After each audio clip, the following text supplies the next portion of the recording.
ஓம் அகத்தீசாய நம. ஓம் அகத்தீசாய நம. ஓம் அகத்தீசாய நம. ஓம் அகத்தீசாய நம. ஓம் அகத்தீசாய நம. ஓம் அகத்தீசாய நம. ஓம் அகத்தீசாய நம. ஓம் அகத்தீசாய நம. ஓம் அகத்தீசாய நம. ஓம் அகத்தீசாய நம. ஓம் அகத்தீசாய நம. ஓம் அகத்தீசாய நம. ஓம் அகத்தீசாய நம. ஓம் அகத்தீசாய நம. அன்புள்ள பெரியோர்களே, தாய்மார்களே, வணக்கம். இதற்கு முன் வாரந்தோறும் பாராயணம், ஞானிகள் பாடல்களை அவர் இயற்றிய பாடல்களை பாராயணம் செய்தோம். அது ஒரு சிலருக்கு புரியாது. விநாயகர் அகவல் இருக்குது, திருமந்திரம் உள்ளது, ராமலிங்க சாமிகள், அது இலகுவாக இருக்கும். இப்படி ஒவ்வொரு மகான்களையும் திருவாசகத்தையும் சொல்லியிருக்கிறோம். இப்படி சிவபுராணம்லாம் ரொம்ப பார்த்தால் ரொம்ப லகுவாக, பார்ப்பதுக்கு லகுவாக இருக்கும். நிறைய விஷயம் உள்ளது. அது ஔவையார் அகவல் மிகப்பெரிய நுட்பம். அது யோகிகளுக்கு மட்டும்தான் புரியும். இதை நம்ம படிக்கலாம், விநாயகர் அகவல் படிக்கலாம். படிக்கும்போது அவங்களுடைய பார்வை கிடைக்குது. ஔவையார் அது அந்த விநாயகர் அகவலை தொடும்போதே ஞானிகளமை பார்க்கிறார்கள். அந்த மரியாதையாக தொட்டு வணங்கும் போது நம்மை பார்க்கிறார்கள். நம்மை பார்க்கும்போது நமது பாவம் தீருது. பாவம் தீர்ந்தாலே நமக்கு பல நன்மை உண்டாகும். இப்போ திருவாசகம், திருமந்திரம்னா ரொம்ப கடினமான நூல். திருமந்திரம் அவ்வளோ லகுவாக உள்ள நுழைய முடியாது. அதெல்லாம் நம்ம படிக்கிறோம், அவ்வளோதான் படிக்க முடியும். திருக்குறள் எல்லா மக்களும் படிக்கலாம். படிப்பதற்கு லேசாக இருக்கும், புரிந்து கொள்ள முடியும். உலக நூல், உலக நடை இருக்கும். ஆனால் அது என்ன செய்திருக்கு, நம்ம அன்பர்கள்லாம் சேர்ந்து நானும் அதான் விரும்பினேன். இப்போ அந்த ஞானிகள் நூலோடு இப்போ ஔவையார் அகவல் இருக்கின்றால் திருக்குறளையும் சேர்த்து சொன்னால்தான் மக்களுக்கு புரியும் என்பதனால்தான் என்ன செய்தோம். இப்போ திருக்குறள் ஒரு அதிகாரம் வரும்போது, ஒரு இப்போ ஞானிகள் பாடல் வரும்போது, திருமந்திரம் வரும்போது நம்ம திருக்குறளும் ஒன்று வரும். ஆக அதில் ஒரு பகுதி சொன்னால் மக்கள் புரியும். ஏன்னா புரியாத பாஷையை பேசுவதை விட புரிந்து கொள்கின்றது பேசுவோம்னு சொல்லி தான் இப்போ நாம் என்ன செய்கிறோம், இப்போ திருக்குறளையும் சேர்த்துக்கிட்டோம். அன்பர் நாகரத்னம் அவர்கள் சித்தர்கள் போற்றி தொகுப்பையும் விநாயகர் அகவலையும் பாராயணம் செய்தார். அன்பர் நடராஜன் அவர்கள் திருக்குறளை படித்தார். அன்பர் மாதவன் அவர்கள் முன்னுரை, வரவேற்புரையும் முன்னுரையும் செய்தார். அவர்களை மனமாற வாழ்த்துகிறோம். இப்போ வாரந்தோறும் இங்கே நம்ம கூடியிருப்பதே நோக்கம் இறையொருள் பெற வேண்டும், கடவுள் ஆசி பெற வேண்டும். கடவுள் ஆசி பெறுவது நமக்கு பல நன்மை உண்டாகும், குடும்பத்துக்கு நல்லது, உடல் ஆரோக்கியம் உண்டாகும். அது முற்று பெற்ற முனிவர்கள் அவங்கெல்லாம். இப்போ ஔவையாரும் ராமலிங்க சாமியோ, திருமூலர் தேவரோ, மாணிக்க வாசகரோ எல்லாம் பெரிய மகான்கள். அவங்களுடைய பாடலை கேட்பது நல்லது தான், நான் தொட்டாவே போதும். அது மாதிரி உள்ள நூல்களை படிக்கிறோம். இப்போ வாரந்தோறும் கூடுறோம், இங்கே கூடி ஆசி பெறுகிறோம். ஆனால் வள்ளுவருமான் இன்று ஒவ்வொரு படிக்கட்டுகள் அறத்துப்பால் 38 அதிகாரமாக அமைத்திருக்கிறான். 38 அதிகாரத்தில் 24 அதிகாரம் இல்லறவியல், 20 பாடல், 20 அதிகாரம் இல்லறம், 4 அதிகாரம் பாயிரம். அதில் கடவுள் வாழ்த்து, வான் சிறப்பு, நீத்தார் பெருமை, அரண் வலியுறுத்தல், இந்த 4 பாயிரம். ஒரு நூலுக்கு தொகுப்பு, முன்னுரை, ஒரு அடிப்படைன்னு சொல்லுவான். மற்றது அடுத்து இல்வாழ்க்கை, வாழ்க்கை துணைநலம், மக்கட்பேறு என்று அன்புடைமை 8வது அதிகாரம். இந்த அன்புடைமை, இந்த அன்பு உடைமைன்னு சொல்லி, அன்பு உடைமைன்னா ஒரு மூலதனம், ஒரு பொருள். நம்மக்கிட்ட என்ன உடைமை இருக்குன்னா மூலதனம் இருக்கு.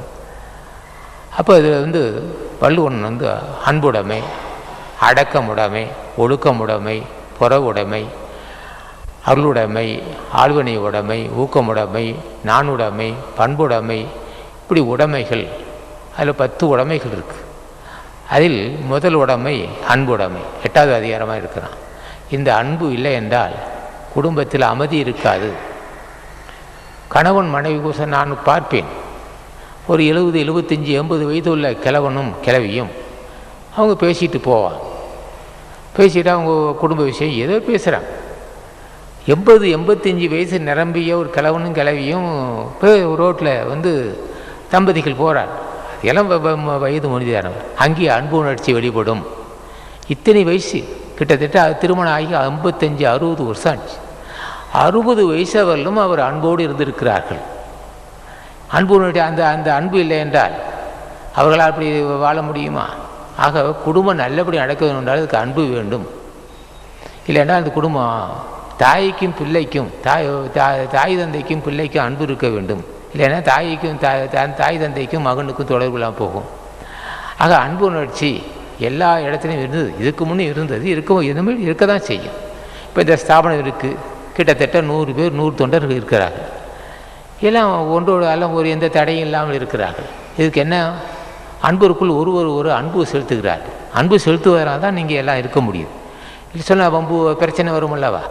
சரி, ஒரு குடும்ப நிர்வாகம் நடத்துகிறான், ஒரு தொழிற்சாலை நடத்தும் போது அவனுக்கு அன்பு இருக்கணும். 10 பேர் 50 பேர் 20 பேர் 30 பேர் 100 பேர் வச்சு தொழில் நடத்தினால் திறமை இருந்தால் மட்டும் போதுமா? அன்பு உணர்ச்சி வேணும். தொழிலாளியை பற்றி புரிந்து கொள்கின்ற அறிவு இருக்க வேண்டும். இது சொன்னால் அவன் வந்து அந்த தொழிற்சாலை நடத்த முடியாது. இப்போ அதிகாரிகள் இருக்கிறார்கள், அவர்களும் அன்பாக இருக்கலாம். ஆனால் அதிகாரம் இருப்பதனால பிரச்சனை இல்லை, அன்பாக இருந்தால் நல்லது அவர்களுக்கு. அடுத்து 2 வகையில் அன்பு வேணும். இப்போ காந்தி இருந்தார், அவர் நாட்டுப்பால் அன்பு கொண்டார், நாட்டுப்பற்று. இந்த அன்புக்கு நாட்டுப்பற்றுன்னு ஒரு பொருள் உண்டு. இந்த அவருடைய நல்ல உணர்வுகள் தான் இப்போ நாமெல்லாம் விடுதலை அடைந்திருக்கோம். அவரோட அன்பு உணர்ச்சி. இந்த அன்பு தியாகம் என்று ஒரு பொருள் உண்டு. இந்த அன்புக்கு அறிவு இருக்கணும். அறிவு இல்லை என்றால் அன்பு இருக்க முடியாது. அன்பு தியாகத்துக்கும் இந்த அன்பு தான் முக்கியம், தன்னை அர்ப்பணித்தல். இதே அன்பு பிறவி பிணியையும் மாற்றும். இதே அன்பு இல்லறத்தை நல்லபடி நடத்தும். இதே அன்பு நட்பை பெருக்கும். இந்த அன்பு இருந்தால் தான் நண்பர்களை ஒருவர் குற்றம் செய்தாலும் விட்டு கொடுத்து அனுசரித்து போவார்கள். ஒருவன் 10 வருஷம் 15 வருஷம் 20 வருஷம் நட்பு செலுத்தி இருக்கிறான் என்றால் ஒருவருக்கொருவன் விட்டு கொடுத்துருக்கிறான். இவன் கோபமாக பேசும்போது அவன் விட்டு கொடுத்துருக்கானா, அவன் கோபமாக பேச இவன் விட்டு கொடுத்துருக்கான். 20 ஆண்டு 30 ஆண்டு ஒரு குடும்ப நட்பு இருக்குதுன்னு சொன்னால் இருவரும் ஒருவர் புரிந்து கொள்கின்ற பண்பு, அந்த பண்பு இது அன்பு உண்டு. அப்போ அந்த நட்பு நட்புக்கும் துணையாக இருக்கும் இது. அப்போ உலக நடைக்கும் இந்த அன்பு வேண்டும். பிறவி துன்பத்தை ஒழிப்பதற்கு இந்த அன்பு வேண்டும். அது எப்படியா பிறவி துன்பத்தை ஒழிக்கிறதுனா? பிறவி துன்பத்தை ஒழிப்பதற்கு இந்த அன்பு எப்படி பயன்படணும்? உயிர்கள் பால் அன்பு செலுத்துகிறோம். அந்த உயிர்கள் பால் செலுத்துகின்ற அன்பு என்று சொல்லுவதா, அல்லது ஜீவத்தைவு என்று சொல்லுவதா, அல்லது ஜீவகாருண்யம் சொல்லுவதா, அது கருணை என்று சொல்லுவதா? அப்போ கருணை, ஜீவத்தைவு, ஜீவகாருண்யம், அன்பு. ஆக இந்த அன்பு உணர்ச்சி தான் உயிர்கள் பால் கருணை அன்பு செலுத்துகிறோம். அன்பு செலுத்தும் போது அங்கே அந்த உயிர்களெல்லாம் வாழ்த்து, மனிதனாக இருந்தாலும் சரி மற்ற ஜீவராசி இருந்தாலும் சரி, அந்த எல்லாரும் வாழ்த்துகிறார்கள். புண்ணியவான் நல்லா இருக்கட்டும் அப்படின்னு நினைப்பார். எல்லா மக்களும் ஆண்களும் பெண்களும் நல்லபடி இருக்கட்டும், நல்லா வாழட்டும், நல்லபடி வாழணும் அப்படின்னு நினைத்தால் அவருடைய இயல்பு எல்லா மக்களிடத்திலும் எல்லா ஜீவராசிகளிடத்திலும் தலைவன் இருக்கிறான். எந்த ஜீவராசி என்று கணக்கில்லை. எறும்பு முதல் யானை வரையிலும், புள்ளிமான் முதல் முயல் வரையிலும், பன்றி வரையில் எல்லா ஜீவராசிகளிலும் கடவுள் இருக்கிறான். எல்லா மனித வர்க்கத்திலும் இருக்கிறான். இந்த கடவுள் எல்லா ஜீவராசியிலும் கலந்திருப்பதால் நாம் அன்பு செலுத்தினால், அந்த எல்லா மக்களும் மனமாற வாழ்த்தினால் அதனுடைய விளைவு கடவுள் நம் மீது அன்பு செலுத்துகிறான் என்று பொருள். ஆக இந்த அன்பு பிறவி பிணிக்கு மருந்தாக இருக்கும். சரி, இந்த அன்புக்கு பக்தி என்று பொருள் உண்டு, இந்த அன்புக்கு தியாகம் என்று ஒரு பொருள் உண்டு, இந்த அன்புக்கு அர்ப்பணித்தல் என்று பொருள் உண்டு. இந்த அன்புக்கு பக்தி. சரி, அன்பு இல்லாதவனுக்கு எப்படி பக்தி இருக்க முடியும்? அப்போ பக்தியை அன்பு என்று சொல்வதா இல்லை பக்தி என்று சொல்வதா? எப்படி வேணாலும் சொல்லலாம். கடவுள் அடைய வேண்டும், கடவுள் அடைய வேண்டும்னு சொன்னால் பக்தி செலுத்துகிறான். இப்போ நந்தி ராமலிங்க சாமிகளே, மாணிக்க வாசகா, தாய்மார் சாமிகளே, பட்டத்தாரையாங்கிறான். அப்போ எதுக்கு அன்பு அவர் பக்தி செலுத்துகிறார்? அப்போ அவர் கேட்குறான், நோக்கம் கேட்குறேன், ஏன் நீ அழைப்பதுக்கு நோக்கம் என்னென்ன? நான் பல ஜென்மங்களில் பிறந்து பிறந்து இறந்து நரகத்துக்கு போகிறேன், நீ எனக்கு அருள் செய்யணும்னு கேட்குறான். அப்போ அந்த அருளுக்கு அருள் செய்யணும்னு கேட்குறான். அப்போ அந்த அருளை அவன் கேட்கும்போது அவன் தயவுன்னு கேட்கிறான். இப்போ இந்த அருளுக்கு தயவுண்டு பொருள் உண்டு. ஆசானை கேட்கிறான், எனக்கு ஞான சித்திக்க வேண்டும், நீ தான் அருள் செய்யணும்னு கேட்குறான். அப்போ அவன் அன்பு இதயத்தில் ஒரு கொள்கை, ஒரு குறிக்கோள் அடிப்படையில் அன்பு செலுத்துகிறான். அப்போ என்ன செய்கிறான் கடவுள்? அவன் எல்லாம் வல்ல கடவுள் என்ன செய்கிறான்? எதை விரும்புகிறானோ செய்தி போடுவான். அப்போ எல்லாம் வல்ல கடவுளிடம் கேட்கிறான், பக்தி செலுத்துகிறான். அப்போ இதயத்தில் அன்பு இல்லைன்னா பக்தி செலுத்த முடியுமா? அப்போ தலைவன்ட்டு அன்பு செலுத்துகிறான். அவன் அன்பு வடிவாக இருக்கிறான். அவன்கிட்ட பேதாபேதம் இல்லை. அந்த பன்னி பார்ப்பதுக்கு 60 ரூபா கூடிய பன்னீர் உடம்புலையும் இருப்பான், மான் உடம்புலையும் இருப்பான், மானாகவும் இருப்பான். அவன் வித்தியாசம் இல்லை, எல்லா இதுலையும் கலந்துருப்பான். அன்பு வடிவாக இருக்கிறான். அப்போ அன்பு வடிவாக இருக்கவன்ட்ட இவன் அன்பு செலுத்தும் போது அப்போ அவனை செய்கிறான், என்னால் படைக்கப்பட்ட உயிரினங்களுக்கு அன்பு செலுத்துங்கிறான். என்னால் படைக்கப்பட்ட மனிதனமாக இருந்தாலும் சரி, மனிதனமாக இருந்தாலும் சரி, எதுவாக இருந்தாலும் சரி அன்பு செலுத்துகிறான். அப்போ அன்பு செலுத்தும் போது கடவுள் நம்மை பார்க்குறான். அப்போ எங்கும் நீக்கவர நிற்கின்றான் கடவுள். நீக்கவர ஒரு அணுவோட ஊசி மனவோட இடைவெளி இல்லை, அந்த அளவுக்கு பரவி நிற்கிறான். இவனுடைய என்ன அலைகள் உயர உயர அன்பு செலுத்த என்ன அலைகள் உயருது, என்ன உயருது, என்ன உயர உயர கடவுளுடைய நேர் ஆசி கிடைக்குது. அப்போ அவருடைய ஆசி கிடைக்கும்போது அதோடைய விளைவு தான் முக்தி நெறி தரும். இந்த அன்புடைமை முக்தி நெறிக்கும் பயன்படும். இல்லறமும் நல்லபடி இருக்கும், நட்பு பிறகு துணையாக இருக்கும். தாய் தந்தைகள் பால் அன்பு செலுத்து தாய் தந்தை கடமை செய்வதற்கு துணையாக இருக்கும், குடும்பத்துக்கு துணையாக இருக்கும், அதே சமயத்தில் தொழிற்சாலைக்கு துணையாக இருக்கும், அரசியலுக்கு துணையாக இருக்கும். எல்லாவற்றுக்கும் துணையாக இருப்பது அன்புடைமை. அன்பு உடைமைன்னு சொல்ல அன்பு. இந்த அன்பு துணை கொண்டு தான் உலகமே இயங்கிட்டு இருக்குது. இந்த காலத்தில் நாளுக்கு நாள் வறுமை, கொடுமையான வறுமை வந்ததினால் பேராசையும் மிகுதியாக இருக்குது. ஒருவருக்கு ஒருவர் பகைமை பாராட்டுகிறார்கள். பகைமை பாராட்டி அன்பு உணர்ச்சியே கிடையாது, எதை நடிக்கிறான். அன்பு உணர்ச்சிங்கிறது அது தனித்தன்மை, அனுசரித்து செல்லுதல், உதவி செய்தல், இதுதான் அன்பு உணர்ச்சி. இப்போ பசப்புறான், நடிக்கிறான். அவன் அது இதுக்கு நடிக்கிறான்னு இது காரியத்துக்காக தான் அன்பு காட்டுறானே தவிர மனை விட்டு உண்மையிலேயே பழகலை. இருக்கும், ஒருத்தண்டே பேர் இருக்கலாம். ஆக 180% மக்கள் ஒருவருக்கு ஒரு பேசுவது உதட்டளவில் இருக்க தர மனம் பொருந்திய அன்பு கிடையாது இங்கே. காரணம் காலத்தோடைய கோலம், காலத்தோடைய இயல்பு அவ்வளோ பலகீனமாக இருக்குது. இன்னும் கிராமப்புறத்துலலாம் பருவமழை தவறி இருப்பதனால 3 நேரம் சாப்பாடே சரியில்லையே, பசிக்கு உணவு இல்லை. அவன்கிட்ட அன்பு உணர்ச்சி எதிர்பார்க்க முடியுமா? தேவை கிடைக்க மாட்டேங்குது. அத்தியாவசிய பொருளே தேவை கிடைக்காதனால அவன் தடுமாறுகிறான். ஆகவே இப்போ இந்த வறுமை டவுன்புறமும் பெரிய நகரத்திலும் வாட்டி வதைக்குது, கிராமப்புறத்திலும் வாட்டி வதைப்பதனால மன அமைதி இல்லை, தேவையை பூர்த்தி செய்ய முடியவில்லை, அவனிடம் இந்த அன்பு எதிர்பார்க்க முடியவில்லை. ஆகவே இந்த காலத்தில் தான் நாம் அன்பு உணர்ச்சி அன்புடைமையை பற்றி பேசுகிறோம். சரியா? வறுமை இருந்ததுனால தானே மன அமைதி கெடுது. வறுமை இருக்குது, வறுமைக்கு என்ன செய்ய முடியும்? ஆனால் போனால் வருமா? நோயா ஒரு மாத்திரை மருந்து கொடுத்து சரிப்படுத்துவதற்கு வறுமையை போனாலும் போகாது, வானாலும் வராது, வந்துடும், போகாது. அப்போ அந்த வறுமைக்கு என்ன உபாயம்? ஆசான் தான் அருள் செய்யணும். பெரியவங்ககிட்ட அன்பு காட்டும்போது அவன் என்ன செய்கிறான்? ஆசானை கேட்குறான், என்ன சம்பாதித்தாலும் வேலை வாய்ப்பும் இல்லை, அப்படி ஓரிரு நாள் வேலை கிடைத்தாலும் வருகின்ற வருவாயும் போதவில்லை, என்னை நம்பி பிள்ளை குட்டி இருக்குது, நான் என்ன செய்வேன் கடவுளே என்று கையேந்துறான். அப்போ மனம் இறங்கி அந்த கடவுள் என்ன செய்கிறான்? வறுமையை தீர்க்கிறான். அப்போ அந்த கையேந்தும்போதுக்கு கையேந்துகிறான். அது பக்தி என்று சொல்லலாம், அல்லது அன்புன்னு சொல்லலாம். அப்போ கடவுளை கையேந்துக்கிறான். அவனுக்கு தான் எல்லாமே எது வேணாலும் கொடுத்துட்டு போவான். அவனுக்கு என்ன இருக்குது? கேட்குறான். கேட்க வைக்கிறதுக்கு தான் இந்த அதிகாரம். எல்லாத்தையும் கேட்கலாம். அப்போ கேட்க வைக்கணும், ஒருத்தர் கேட்க வைக்கணும். அப்போ கடவுளை கேட்குறான். வறுமை தீருது. போது 3 நேரம் பசியாடுறான். ஆனால் 3 நேரம் ஐயா 2 நேரமாவது பசியாற வாய்ப்பு இருக்கா சமுதாயத்தில்? இல்லை. உணவு இல்லை, உடுக்க உடை இல்லை, கடன் சுமை, பயிர் போட்டால் மழை இல்லை, பயிர் நிலத்தில் பயிர் நஞ்சை கட்டினாலும் சரி புஞ்சை நிலமாலும் சரி மழை பெய்ய மாட்டேங்குது, அப்படியே விளைஞ்சாலும் பூச்சடிக்குது, வீடு வந்து சேர முடியல, வாங்கின கண்ணை கொடுக்க முடியல. இப்படி ஒவ்வொரு நாளும் புழுவாக துடிக்கிற இவன்கிட்ட போய் அன்போட அடிமையை பற்றி பேச முடியுமா? என்ன செய்ய முடியும்? வேறு வழி இல்லை. நாங்கள் பேசிதான் சரியா.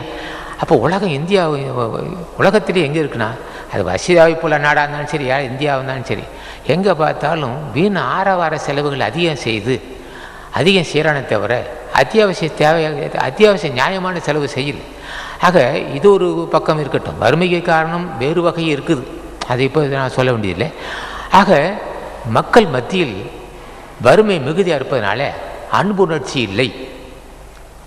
சிரிக்கிறான், நடிக்கிறான், பேசுகிறான், அது வஞ்சனை இருக்குது. ஒரு சிலர், நான் எல்லாத்தையும் சொல்ல, சிரிக்கிறான், நடிக்கிறான், பேசுகிறான், வஞ்சனை இருக்குது. ஆக இந்த உலகத்தில் நம்ம வாழ்ந்துக்கிட்டு இருக்கோம். அன்புடைமையை பற்றி பேசுகிறோம். இது இந்த சங்கம் அன்புடைமை உள்ளது தான். என்ன காரணம்? தலைவன் ஆசி உள்ள சங்கம். இங்கே வறுமை இல்லை. அப்படியே வறுமை இருந்தாலும் ஒரு நாளைக்கு இருக்கும். அப்புறம் ஆசான ஆட்சியில் மாறிடும். 10 பேர் பசியாடுறாங்க. மக்களுக்கு சாப்பாடு போடுறோம், போடலை. அப்புறம் உள்ளவர்களாவது பசியாடுறாங்க. இப்போ 2 நாள் கரண்ட் இல்லை. அந்த 48 மணி நேரமும் இங்கே கரண்ட் இருந்தது. தண்ணி மக்களுக்கு இல்லாமல் இருந்தது. அந்த 48 மணி நேரம் தண்ணி இருந்தது. உண்ண உணவு இருக்குது, உடுக்க உடை இருக்குது, படுப்பதற்கு இடம் இருக்குது. எப்போதுமே எப்போ பைப்பு திருவினாலும் தண்ணி வருது, எப்போ தான் லைட் எரியுது. இது இப்போ இந்த குறை இல்லாமல் இருக்கிறதுக்கு யார்? கடவுள் நம்பால் செலுத்துகின்ற அன்பு.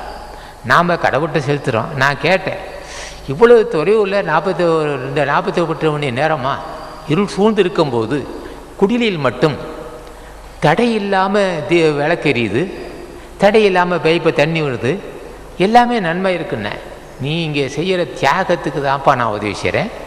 நீ பைப்பை திருவினா தண்ணி ஊற்றினா என் கருணை, லைட்டு போட்டோன்னு லைட் எரியுதுன்னா என் கருணை, சாப்பாடு தடை இல்லாமல் சுவையாக அமைதுன்னா அது ஏன் கருணை, இங்கே உள்ள மக்கள்லாம் ஒருத்தருக்கு ஒருத்தர் பேதம் இல்லாமல் இருக்கிறான்னா அது ஏன் கருணை, வறுமையில்லாத இந்த சங்கம் நடப்பதற்கு என் கருணை. அந்த அளவுக்கு நாங்கள் என்னையா உனக்கு புண்ணியம் செஞ்சேன்னே? புண்ணியம் செய்திருப்பதனால தான் இந்த அளவுக்கு உதவி செய்கிறோம். நீ பாவம் செய்திருந்தால் நாங்கள் விலகி போயிருப்போம். வருகின்ற பொருளாதாரத்தை மனமோந்து என்னால் கொடுக்கப்படுகின்ற பொருளை நீ முறை தவறி செய்தால் அன்றையே நாங்கள் விலகி விடுவோம். அப்போதே லைட்டு போட்டால் லைட்டு எரியாது, ஜென்ரேட்டர் போட்டால் ஜென்ரேட்டர் வேலை செய்யாது, தண்ணி வண்டி போனால் தண்ணி வண்டி நின்று போவான். அடுத்து இதை உணவு பொருள் தயாரித்து அது உருப்பிடாது. நீ பொய் சொல்லாது இருப்பதுனால தான் அருள் செய்கிறான். இந்த அன்பு உணர்ச்சி இருந்தால் பொய் வருமா? வரவே வராது. அன்பு உணர்ச்சி இருந்தால் பழி வாங்க உணர்வு வருமா? வரவே வராது. அப்போ ஆசான் என்ன செய்கிறான்? நாங்கள் ரகசியமாக அன்பு செலுத்துகிறோம். அன்பு செலுத்தும் போது பிள்ளைகளே உணவு தருகிறேன், உடை தருகிறேன், எல்லாமே தருகிறேன்கிறான். அப்போ இந்த சங்கம் அன்பு உணர்ச்சி காத்து கொள்ளுகிறது. தடையில்லாத வாழ்வு, பிரச்சனை இல்லாத வாழ்வு. அன்பு உணர்ச்சியை மூடத்தனமாக வைத்திருக்கிறோம். அன்பு உணர்ச்சி மூடத்தனமாக எங்களுக்கு இருக்குது. இங்கே வர்றவர்கிட்ட எல்லோரும் அன்பாக இனிமையாக பேசுகிறோம். ஏன் மற்ற சங்கத்தில் அப்படி இருக்க முடியவில்லை? ஒருவன் கடிக்கிறான். அவன் என்ன செய்வான்? ஒருத்தன் இந்த பங்கு பிரச்சனை வரும். இங்கே பகலில் பார்த்து அப்படி மென்மையாக பேசுவான். வாங்க ஆன்மீகம் அது சிகப்பு வயசு கட்டியிருப்பான், நெத்தியில் இருக்கும், அப்படியே பார்த்தா தெய்வீகம் போட்டு இருப்பான், இடுப்பில் ஒரு தொண்டு கட்டியிருப்பான், அப்படியே பார்த்தா பக்தன் போட்டு நடிப்பான். அதில் வர்ற காசை பங்கு போடுவான். பங்கு போட்டு ராத்திரியில் பாட்டில் வச்சுருப்பான். புலால் உண்ணுகின்ற மக்களாக இருப்பான். ஒருத்தனுக்கு ஒருத்தன் கடிச்சிக்குவான், அடிச்சுக்குவான். என்ன காரணம்? அங்கே இல்லை, அருள் பலம் இல்லை. இங்கே அருள் பலம் இருக்குது. அது மாதிரி ஒரு கொடுமை இருக்காது.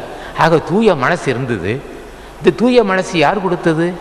இந்த தூய்மையான இந்த தூய மனசும் இந்த அன்பு உணர்ச்சியும் அனுசரித்து செல்லுதலும் தியாகமும் பண்பும் யார் தந்ததுன்னா அன்புக்கு தலைவனும், தியாகத்துக்கு தலைவனும், அறத்திற்கு தலைவனும், பண்புக்கு தலைவனும், அறிவுக்கு தலைவனுமாகிய ஆசா ஞான பண்டிதனையும் அகத்தீசனை பூஜிச்சினால்தான் இந்த வாய்ப்பு, இந்த தூய மனசு வந்தது.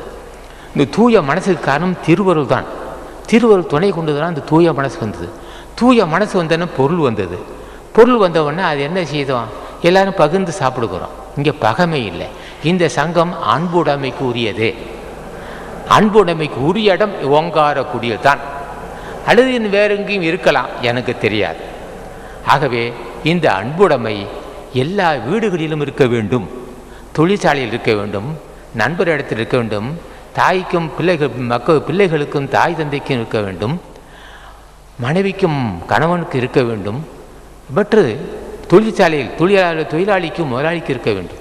இந்த அன்பு எங்கும் பரவி இருக்க வேண்டும் என்று நாங்கள் விரும்புகிறோம்.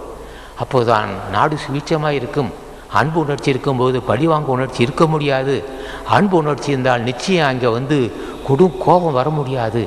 அன்பு உணர்ச்சி இருந்தால் ஜாதி உணர்ச்சி இருக்க முடியாது, ஜாதி வெறி இருக்க முடியாது. அன்பு உணர்ச்சி இருந்தால் விட்டு கொடுக்க மனம் உண்டாகும். அன்பு உணர்ச்சி இருந்தால் மன்னிக்கும் மனப்பான்மை உண்டாகும். அன்பு உணர்ச்சி இருந்தால் தன் உடம்பை பற்றி அறிந்து கொள்வான். அன்பின் முதிர்ச்சி தான் ஞானம். அன்பின் முதிர்ச்சி தான் ஞானம். ஒருத்தர் கடவுள் தன்மை அடைகிறான் என்றால், ஒருவன் மரணமெல்லாம் பெருவாள் பெறுகிறான் என்றால், அது காமதேகத்திலிருந்து விடுபடுகிறான் என்றால், அவன் அன்பு உணர்ச்சி மிகுந்திருக்க வேண்டும். அந்த அன்பும் முற்று பெற்ற முனிவனாக, மரணமெல்லா பெருவாள் பெற்றவனாக ஈர்ப்பவன அன்பு செலுத்தினால் என்ன செய்யும்? காமதேகம் அற்று போகும். அன்பு செலுத்தினால் வறுமை தீரும், பெருந்தன்மை உண்டாகும், தயசிந்தை உண்டாகும், ஜாதி வீடு இருக்க முடியாது. அதே சமயத்தில் சொல்லில் நயம் இருக்கும், தூய்மை இருக்கும், பொய் பேச மாட்டான். உண்மையான கடவுள் அன்பு கடலாக இருக்கக்கூடியவன் அன்பு செலுத்தும் போது நல்ல மனசு வந்துடும், நல்ல மனம் உண்டாகும்.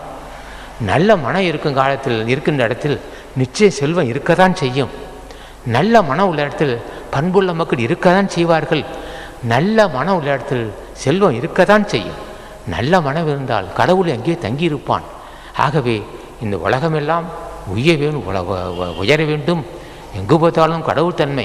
இந்த அன்புக்கு கடவுள் என்று பொருள் உண்டு. ஆகவே இந்த அன்பு உணர்ச்சி, இந்த கடவுள் தன்மை, இந்த அன்போடாமை என்பது கடவுள் என்று சொல்லலாம், அறம் என்று சொல்லலாம், தியாகம் என்று சொல்லலாம், அறிவு என்று சொல்லலாம், எல்லாமே சொல்லலாம். ஆகவே இந்த அன்பு உணர்ச்சி வீடுதோறும் நாடுதோறும் எங்கு பார்த்தாலும் சங்கந்தோறும் இருந்து ஆட்சி செய்ய வேண்டும் என்று விரும்புகிறோம் என்று சொல்லி, இந்த அன்புடைமை அதிகாரத்திற்கு ஏதோ எனக்கு தெரிந்த, ஆனால் அது சொல்ல வேண்டியது விநாயகராக சொல்ல வேண்டும். அது கடல் படிக்கலாம், அதுக்கெல்லாம் விளக்கம் சொல்லுதுன்னா சாதாரண விஷயம் அல்ல. அது ஏதோ ஒரு இடத்துக்கு கொஞ்சம் சிறிது மட்டும் சொல்லுகிறேன். 9 வாயில் ஒரு மந்திரத்தால் ஐம்புல கதவை அடைப்பதும் காட்டி. இது ஒரு அணுகுண்டு, ஹைட்ரஜன் குண்டு. இது 4ஆம் படி. 9 வாயில் ஒரு மந்திரத்தால். 9 வாயில் மேலே 7 ஓட்டை இருக்கும். வாய், மூக்கு 2, கண்ணு 2, காது 2, எல்லாம் 2 இருக்கும். வாய் மட்டும் ஒன்றாக வச்சுருப்பான். மேலே 7 துவாரம், கீழே மலை துவாரம், தலை துவாரம், 9 வாசல். 9 வாசலையும் அடைக்கணும். 9 வாயில் ஒரு மந்திரத்தால் ஐம்புலர் கதவை அடைப்பதும் காட்டி. இப்போ ஐம்புலன் என்பது மெய், வாய், கண், மூக்கு, செவி, ஐம்புலன். யோகி என்ன செய்கிறான்? ஆசாட்ட அன்பு செலுத்துகிறான், அவையாட்ட அன்பு செலுத்துகிறான். அம்மா நீங்கள்லாம் பெரியவங்கம்மா, ஏதோ நான் பாவி தான், நீ தான் நூலை படிக்கவே எனக்கு யோகியதில்லை, அதுக்கு பொருள் எனக்கு தெரியும், அருள் செய்யணும். அவையாரை கேட்டால் பயப்படாத மகனே, அது இதான் பொருள்னு சொல்லுவார். அப்போ என்ன செய்கிறாங்க? அன்பு செலுத்துகிறான். அன்பு செலுத்தும் போது ஆசன் என்ன செய்கிறான்? மனமிறங்கி நம்மோடு சார்ந்திருந்து இந்த மூச்சு காற்றை இடங்களையும் பின்களையும் சேருவான். இடங்களையும் பின்களையும் சேர்த்து பூர்வமத்தை செலுத்திடுவான். 10ஆம் வாசல் இருப்பது 7 வாசல். மேல் சிறைசில் 7 வாசல், 7 ஓட்டை, கீழே 2 ஓட்டை, 9 ஓட்டை. ஆசன் என்ன செய்கிறான்? 10ஆம் வாசலில் மூச்சு காற்று செலுத்தி விடுவான். செலுத்தினால் அது மூலாதாரத்தை தங்கிவிடும். தங்கினால் என்ன செய்யும்? காமமற்று போகும், பசியற்று போகும், பசியற்றால் கோபமற்று போகும், கோபமற்றால் மலமற்று போகும், மலமற்றால் அறிவு தெளிவடையும், தெளிவு ஏற்படும், அறிவு தெளிவு வந்தால் தன்னை பற்றி அறிவான். தன்னை பற்றி அறியும் போது தலைவனை பற்றி அறிகிறான். அப்போ அந்த காற்று என்ன செய்யும்? 9 வாசலில் போய் வந்து போகின்ற காற்று, இந்த மூச்சு காற்று 10ஆம் வாசலில் ஒடுங்கினால் பொறிபுலனுக்கு வேலை இல்லை, பசி இல்லை, காமம் இல்லை, முதிர்ச்சி இல்லை, தளர்ச்சி இல்லை, வெறி இல்லை, பேராசை இல்லை, பொறிபுலனுக்கு வேலை இல்லை, பொறாமை இல்லை, சாந்தமே வடிவாக இருப்பார்கள். அந்த பாடல் சாந்தமே வடிவான மக்களாக இருப்பார். 9 வாயில் ஒரு மந்திரத்தால் ஐம்புலக்கதவை அழைப்பதும் காட்டி. இந்த 9 வாசலுக்கு சம்பந்தமே இல்லாமல் 10ஆம் வாசலாகிய புருவமத்திலே இருப்பவர்களுக்கு அந்த வாய்ப்பு கிடைக்கும். பாரு, இருந்தேன் காயத்தை எண்ணிலி கொடி, இருந்தேன் இராப்பகல் அற்றிடத்தே. இராப்பகல் என்பது இடது பக்கம் வருகின்ற காற்று சந்திரகலை என்றும், வலது பக்கம் வருகின்ற சூரியகலை என்றும். இந்த ரெண்டும் இங்கே இப்படி கீழே தான் நோக்கும், மூச்சு இழுத்த கீழ் நோக்கும். ஆனால் யோகிகளுக்கு புறம்பத்தை ஒடுங்கிவிடும். அப்போ இந்த இடைகளையும் பெண்களையும் செல்லாத இடம் அதுதான். அப்போ இருந்தேன் காயத்தை நெல்லிக்கோடி, இந்த உடம்போடு பல கோடி வருஷம் இருந்தேன் ராப்பகல் அற்ற இடம், இடகளையும் பெண்களையும் செல்லாத அற்ற இடத்தில் இருந்தேன். ரொம்ப நீட்டாக ரொம்ப உயர்ந்த கருத்துக்கள். ஆக விநாயகர் அவள் சொல்ல வேண்டும் என்பதற்காக சொல்லுகிறேன். இதெல்லாம் விளக்கம் சொல்ல முடியாது, அவ்வளவு கடினமான ஒன்று. ஆக மனித வர்க்கத்திலேயே மிகப்பெரிய கருணையே வடிவான அறிவு கடல் அவையார், பெண் இனத்துக்கே பெருமை தேடி தருகின்ற அவையார். அந்த அம்மையார் பாடுகின்ற பாட்டில் எனக்கே நடுங்கும். ஐயோ, எப்படி அது பொருள் அறியுதுன்னு அவ்வளோ பெரிய விஷயத்தை அவளை போக்குள்ள துரியங்கடந்து சுடருடியை கண்டால் மரணம் பெறப்பில்லை வீடுனா அப்படி ஒரு வார்த்தை. என்னையா எப்பா துரியம்னா? துரியம் என்பது மகனே சாக்கிரமம், சொப்பனம், சுளுத்தி, துரியம். உந்திகம்னா துரியம், கீழ்ப்பகுதி உந்தி கீழ்ப்பகுதி துரியாதீதம். துரியம் கடந்து சுடருடியை கண்டால் மரணம் பிறப்பில்லை வீடு. இது அவ்வையார் அணுகுண்டு.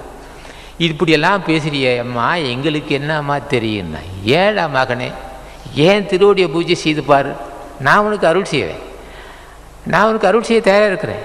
நீ நூலறிவு உனக்கு துணை இருக்கல், நூல் துணை கொண்டு நீ என்ன அருள் செய்ய முடியாது, நான் அருள் செய்ய முடியாது. நூல் துணை கொண்டு இந்த காரியத்தை பார்க்காதே, என் துணை கொண்டு ஜென்மத்தை கிடைத்திட்டுன்னு சொல்கிறார். அதுதான் அன்பு. ஆக அப்பேற்பட்ட விஷயம். அந்த மூச்சு காட்டு ஒடுங்கினால் ஐம்புல கதவை அடைக்கலாம்.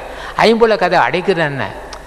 பார்த்தாலும் கேட்டாலும் சுவைப்பதற்கு நாவுக்கு ரசனை இல்லை, வாசனைக்கு இங்கே இடமில்லை, பரிசு உணர்வு இல்லை, அங்கே காமம் இல்லை, பாட்டு கேட்கின்ற ஆசை இல்லை, காட்சிகளை காண வேண்டிய எண்ணம் இல்லை, சுவைக்கவனுங்கிற எண்ணம் இல்லை. பசி இருந்தாலையா சுவைப்பான்.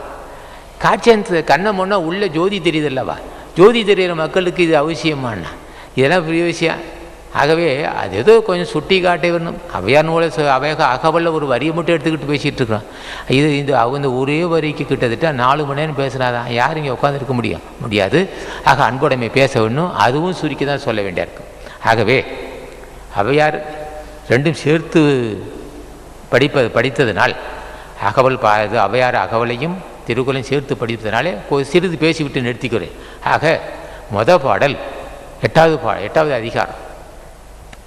அன்பிற்கு உண்டோ அடைக்கின்றாள் ஆர்வலர் புன்கண்ணீர் பூசுதர்னா. எல்லாவற்றையும் போட்டு அடைச்சிடலாம், பூட்டி வச்சிடலாம். அது எவ்வளோதான் ஒரு பூட்டுக்கு 2 பூட்டு போடலாம். செட்டர் போட்டாக்க செட்டர் போடலாம். இன்னும் பூட்டெல்லாம் வீண பூட்டெல்லாம் இருக்குது, கிட்டே போக முடியாது. இப்படியெல்லாம் பூட்டெல்லாம் இருக்குது, இப்போ தண்டவாளம் இப்படி இருக்குது. ஆனால் இந்த அன்புக்கு பூட்டு கிடையாதுன்னார். என்ன காரணம்? நம்ம பக்கத்து வீட்டுக்குள்ளே நம்ம வீட்டில் இருக்குது 2 வயசில் நமக்கு பிள்ளைகள் இல்லை. பக்கத்து வீட்டு பையன் 2 வயசு பிறந்ததுலேருந்து நம்ம வீட்டில் வளர்ந்துக்கிட்டு இருக்கான். அவர் ரொம்ப அன்பு. நம்ம அந்த பையன் வீட்டுக்கு போக மாட்டான், எல்லாமே இங்கே தான். ராத்திரி இரவு பகல் பூராவும் நம்ம வீட்டில் தான் இருப்போம். நம்ம குடும்பத்துக்கும் அந்த குடும்பத்துக்கும் பிரச்சனை வந்தது. பிரச்சனை வந்த உடனே என்னாச்சு? பிரச்சனை அது ஒருத்தருக்கு வாக்கு கடினமான வார்த்தை பயன்படுத்திட்டார். சாவு வாழ்வு வேண்டாம், நீ ஒதுங்கிக்கிட்டான். இந்த குழந்தை அங்கே போயிடுச்சு. 2.5 வயசு 3 வயசுல இந்த வீட்டிலே வளர்ந்தது. அந்த குழந்தையை பார்க்கணும் விரும்புகிறா, நம்ம விரும்புகிறோம். ஆனால் அந்த கௌரவ பிரச்சனை என்ன, அவங்கள அவமானப்படுத்தி பேசிட்டா, போதன்ட்டா. அவள் என்ன பக்கத்து வீட்டு குழந்தை, அந்த குழந்தைக்கு அம்மா அங்கே போகணுங்குது. போட்டா நாள் தாய் அவள் தான் அப்படி பேசுனா, நாயை பேன்னு பேசியிருக்கா அப்படின்னு அப்படி பிள்ளைகளை வீட்டை வச்சிட்ருக்குறான். ஐயோ பாவம். அந்த குழந்தை வந்து இங்கே வரணும், 3 வருஷமாக வளர்த்தவங்க இல்லையா, வரணும்னு நினைக்குது. ஆனால் முடியல, காய்ச்சல் வந்துடுச்சு. காய்ச்சல் வந்தால் உடம்பு சரியில்லாமல் கொண்டு போகிறாங்க. அந்த தாய்க்கு அந்த பிள்ளையை வளர்த்தவளாச்சா என்ன ஆச்சு, இந்த பக்கத்து சத்தம் கேட்குது, பிள்ளைக்கு உடம்பு சரியில்லை, வைத்தியர் வந்துட்டு போய்கிட்டுருக்காருன்னா. ஐயோ நம்ம அந்த பிள்ளைக்கு உடம்பு சரியில்லையா, பார்க்க முடியலையேன்னு ஏங்குறாங்க. பார்க்க முடியல ஏங்கும்போது வெளியே செல்ல முடியல. கதவு அந்த பக்கத்து வீடு தான், கதவு எடுத்து மூடி இருக்காங்க. ஜன்னல் வழியாக பார்க்குறேன், குழந்தை தூக்கிட்டு போகிறாங்க மருத்துவமனைக்கு. அந்த ஜன்னல் வழியாக பார்க்குறான், அந்த 2 பேரும் பார்க்குறாங்க. அந்த குழந்தைய வளர்த்தவர்கள் ஜன்னல் வழியாக பார்க்குறான். இந்த பார்வையை அவன் புரிஞ்சுக்கிட்டான், அந்த அம்மாவை தெரிஞ்சுக்கிட்டா. அந்த பையனுடைய தாய் அந்த ஜன்னலில் லேசாக திறந்து ஒரு சொட்டு தண்ணி வந்துச்சு. ஆஹா, அந்த அன்பு வெளிப்படுது. 3 ஆண்டுகள் அந்த குழந்தைய வளர்த்த அந்த அன்பு எப்படி வெளிப்படுதுன்னா, அந்த ஜன்னலில் ஒரே கொஞ்சோண்டு திறந்து வச்சுக்கிட்டு அந்த குழந்தைய பார்க்குறா. ஐயோ இந்த குழந்தைய தூக்கிட்டு போகிறாங்க, ஆஸ்பத்திரி கூட்டு போகிறாங்க, நம்ம ஒன்றும் பேச முடியலையே அப்படின்னு ஒரு ஏக்கம். அந்த தண்ணி வந்துக்கிட்டே இருக்குது, அந்த ஒரே ஒரு சொட்டு தண்ணி. அதான் சொல்கிறான் வள்ளுவன், கதவு மூடி இருக்கு, ஜன்னலும் மூடி இருக்கு, அந்த ஓரம் லேசாக திறந்து அந்த சொட்டு கண்ணீர் வந்துச்சான். அதுக்கு தாள் கிடையாதுன்னா, அதுக்கு தடுக்கிறதுக்கு யாரும் முடியும்? அன்பிற்கு உண்டு அடைக்கின்றால் ஆர்வலர் புன்கண்ணீர் பூசல். நம்மால் அன்பு உள்ளவர்கள், நம்மால் அன்பு செய்யப்பட்டவர்கள், அவர் காட்டுகின்ற அன்பு அந்த ஒரு சொட்டு கண்ணீர். புன்கண்ணீர் புள்ளிய நீர்.